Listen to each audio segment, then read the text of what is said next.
Assalamualaikum warahmatullahi wabarakatuh. Bismillahirrahmanirrahim. Alhamdulillahirabbil alamin. Asyhadu an la ilaha illallah wa asyhadu anna Muhammadar Rasulullah.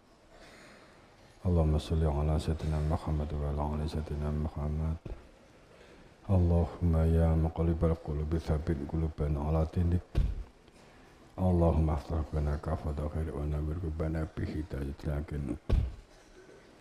Ya Allah, ya Rabbi, ya Ilahi, ya Ilahi, tampakkan hak Engkau sebagai hak Engkau dan tenggelamkan segala kelaliman, kebatilan, kejahilian dan kekafiran dari dalam diri kami dan dari permukaan bumi Engkau. Jadikan kami menjadi hamba-hamba Engkau yang mukhlis, hamba-hamba Engkau yang membangun kebersamaan dan kekeluargaan.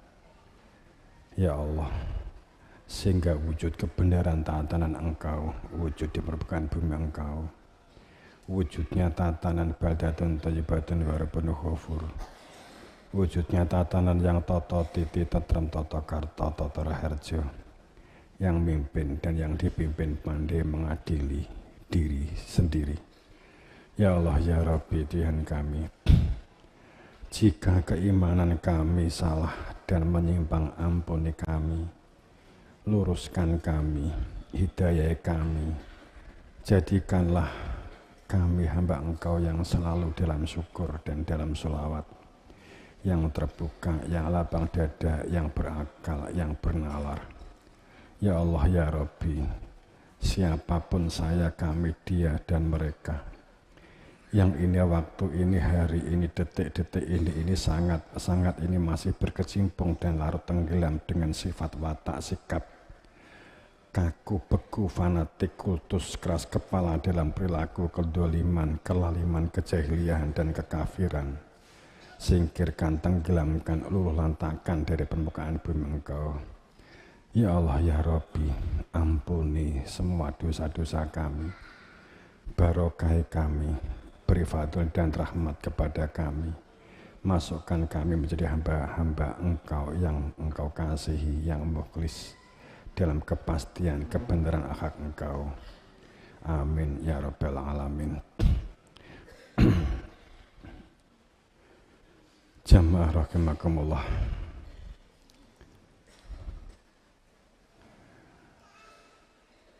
Ini lanjutan Jumat Legi yang lalu. Mungkin memang kajian ini bagi santri, mungkin bagi mereka yang belum nyuwun atau meminta ilmu, belum terinisiasi dengan metode bisik, ilmu yang membuka hakikat akan terasa berat, mungkin rumit, mungkin tampak abstrak. Tapi kalau boleh menyampaikan juga bahwa percayalah bahwa yang pertama, para nabi, para rasul, para aulia disebut wali-walinya Allah, mereka yang dekat didekatkan oleh Allah.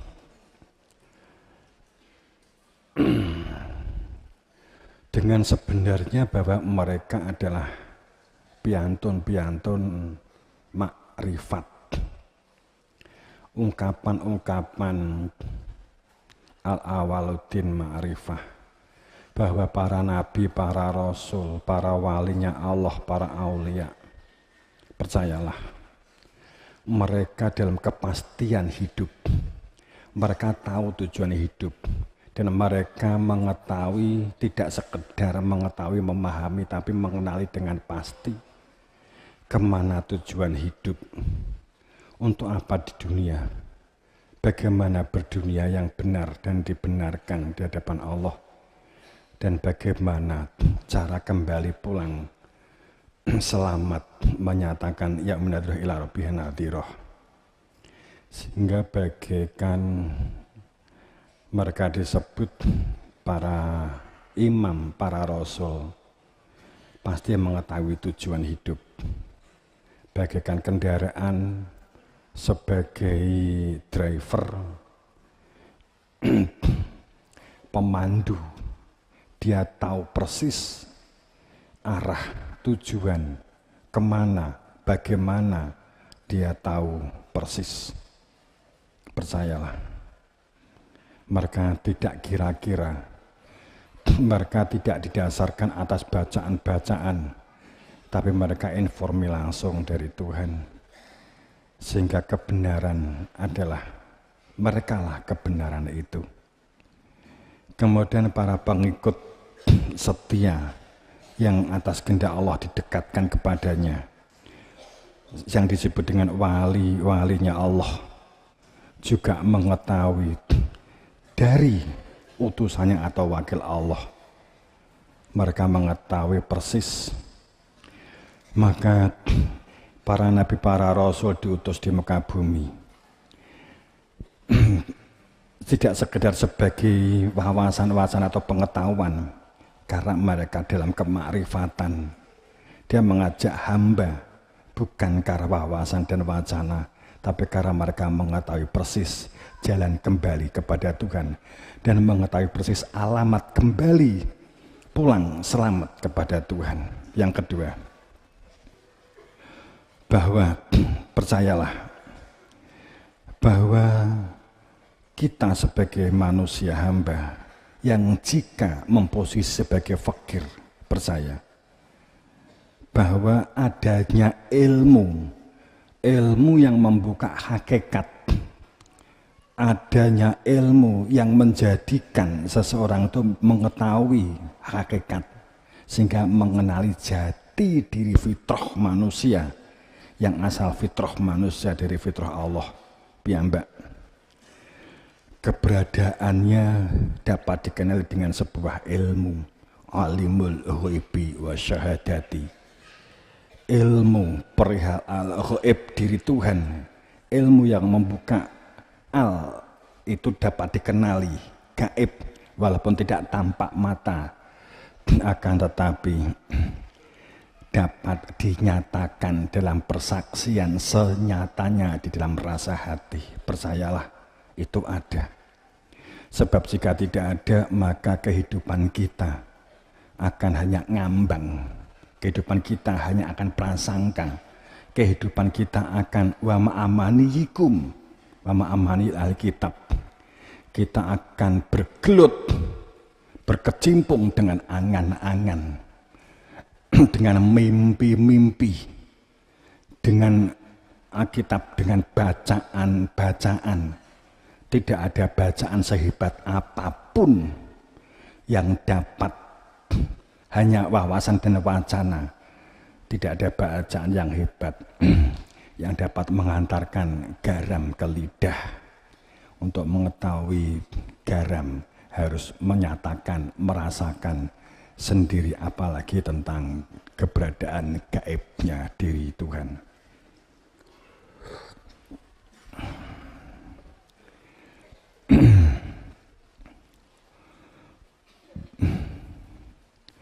Sehingga kepastian bahwa kul huwa sopoto sejatine huwa, yang punya nama Allah itu, yang ahad itu, yang tidak beranak dan diperanakkan itu, sekali lagi itu ada ilmunya. Sehingga Islamnya bukan Islam kira-kira, Islamnya bukan Islam semoga, tapi tidak jelas, tidak di dalam kepastian. Karena semua, sehingga mengikutinya, mengikuti para rasul, kehendaknya para nabi, para rasul itu tidak hanya ikut-ikutan, tapi tidak mengenali. Maunya yang mengenali seperti rasulnya itu. Sehingga saat menjadi sopir atau driver, penumpangnya juga ditunjukkan. Ini loh yang namanya Surabaya, ini loh yang namanya Bu Khofifah, ini loh yang namanya Pak Jokowi, ini loh yang namanya Jakarta, ini loh petanya. Tahu persis seperti yang diketahui oleh driver itu. Jamaah rahimakumullah. pada saat kehidupan ini tidak mengetahui arah dan tujuan, maka kita terombang-ambing, tidak berada di dalam kepastian hidup. Arah, sasaran, tujuan kehidupan seperti yang tertuang di dalam At-Takwir, fa aina tarhabun, kemana kamu itu di dunia itu ngapain, kowe iki kerja ngapain, kamu belajar itu ngapain, tujuanmu kuwi apa, roh gak tujuan. Setiap dari diri kita ada masa pakainya. Jasad ini ada umur, ada batasnya. Dunia ki rusak. Tidak ada yang langgeng, tidak ada yang abadi. Kebenaran kehidupan dengan segala aktivitasnya adalah mengenali keberadaan hakikat. Itu merupakan kehidupan yang batiniah. Sehingga kemana tujuan hidup kita, untuk apa kita hidup, dan bagaimana kita seharusnya menjalani kehidupan. Kehidupan berdunia ini untuk supaya jelas, terang, gamblang, dan terwoco. Bagaimana kita menjalaninya. Kemudian, inna huwa ila dzikra lil alamin. Dijawab, sungguh dia, keberadaannya itu adalah sebagai pelajaran. Sebenarnya dzikra itu zikir yang menjadikan segala aktivitas yang disebut pengetahuan, wawasan, dan wacana itu akan menginduk dengan ilmu zikir. Ilmu yang menjadikan hati nurani berfungsi sungguh dengan sebenarnya bahwa dia zat Allah, dia itu sesuatu yang tersimpan di dalam hati orang ketiga tunggal. Dia yang membuat kursi, tapi dianya itu dikenali.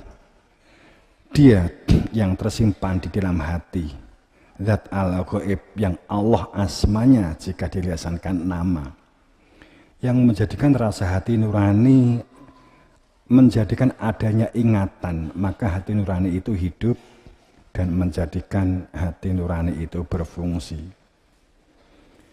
Dengan mengenali keberadaan dia zat al-ghaib yang Allah namanya, menjadi mengenal pintu pulang kembali kepada Tuhannya. Jika sewaktu-waktu masa pakai jasad habis, masa pakainya di dunia, ruhnya keluar cepot atau ruhnya masuk, jika keluar kesasar, jika masuk pulang kembali kepada Tuhan. Sering saya sampaikan, tapi memang saya kajian ini kita mulai dari awal. Dia al-ghaib yang tersimpan di dalam rasa hati nurani adalah kebenaran zikir. Adanya ingatan rasa perihal dia, dia yang menjadi induk sumber segala pengetahuan, sehingga wawasan dan wacana menjadi bermanfaat saat mengetahui induk inti kehidupan, inti ilmu. Tapi itu khususman kepada seseorang sya'a yang dikehendaki, bagi mereka yang berkehendak minkum anyastakim, mereka yang dengan jiwa fakirnya dibentukkan bagi mereka yang berkehendak untuk berada di dalam al-mustaqim, supaya bertempat tinggal. Mustaqim itu kepastian komayakumu. Mustaqim menjadi orang-orang yang berada di dalam kepastian arah dan tujuan. Jadi tidak semoganya itu nggak jelas, semoganya itu tidak bisa dihitung, karena memang tidak mengetahui titiknya. Jadi bagaimana kita semoga Surabaya kita tahu, gubernurnya kita juga tahu, alamatnya tahu persis, siapa yang menghantarkan ketemu gubernur juga tahu persis. Kita mengatakan semoga ketemu gubernur. Karena yang kita tidak tahu itu teknisnya, kendaraannya mogok, ternyata nggak cukup, dan seterusnya. Jadi mereka yang sadar fakir, sadar sebagai hamba yang butuh pulang selamat kembali kepada Tuhannya, itu yang mereka yang berkehendak. Untuk bagi mereka yang berkehendak untuk berada di dalam ketetapan kepastian hidup, kepastian pulang kembali. Jadi sholat itu lanjutan akibat konsekuensi dari makrifat. Jadi yang dibingung, ya memang kita tatanan takbiratul ihram bagaimana yang baik, iya, tapi enggak kebingungan mempermasalahkan ini. Sedang yang intinya bahwa sholat itu khusyuk, sholat itu zikir, malah habis-habisan terabaikan. Mereka yang liman sya'a minkum an yastaqim adalah mereka yang tidak fanatik, mereka yang tidak kaku beku keras kepala merasa telah berada di dalam kebenaran al-haqnya, walau sebenarnya sama sekali belum melihat kebenaran al-haq diri Tuhan. Dan mereka yang pencari kebenaran, bukan penunggu kebenaran. Orang yang mencari itu mencari kebenaran. Tapi orang yang menunggu itu menilai, mengkoreksi, memprediksi, mengolok. Yang tidak suka diolok-olok, yang tidak sejalan diolok-olok, dan mereka yang tidak berbangga-bangga, berbangga-bangga keturunan, berbangga-bangga akademik, berbangga-bangga kepintaran, ego akunya, berbangga-bangga suku bangsanya, sehingga terliputi oleh kesombongan, oleh arogan.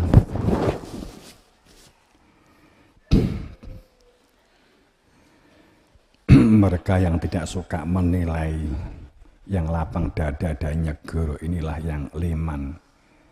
Orang-orang yang dikehendaki dan berkehendak untuk menyatakan selamat, mencari ilmu yang menghidupkan hati nurani. Pada waktu malam Jumat lagi saya telah sampaikan perihal keniscayaan mutlak segala sesuatu kehidupan itu dimulai dengan makrifat, dimulai dengan mengenal, dimulai dengan ikatan aku bersaksi. Syahadatnya bukan syahadat lesan, tapi tidak menjadikan adanya kebersaksian. Tapi bagaimana syahadatnya adalah memang saya bersaksi. Kalau memang nggak mengetahui, ya cari yang dapat menunjukkan, ayat-ayatnya demikian. Hal ini tegas terungkap dalam kisah rombongan Arab di zaman Nabi Muhammad. Mereka menghadap Nabi dengan membuat suatu pernyataan bareng. Kita matur kepada Kanjeng Nabi, aku telah beriman kepada Allah dan kepada engkau Muhammad sebagai Rasulullah. Spontan Nabi Muhammad menjawab yang terekam dalam Quran surat Al-Hujurat 13. Qolatil a'rabu amanna. Rombongan ini menyebut, merasa dirinya telah iman kepada Allah dan iman kepada Nabi Muhammad sebagai Rasul. Sering kita mendengar ungkapan, kami sekali-kali tidak akan disentuh oleh api neraka, sehingga banyak orang itu, ya ndak apa-apa, yang penting wis muni la ilaha illallah, kan mlebu neraka ya sediluk bar kowe kan di nggone surga. Sediluk di neraka bathuk ngono.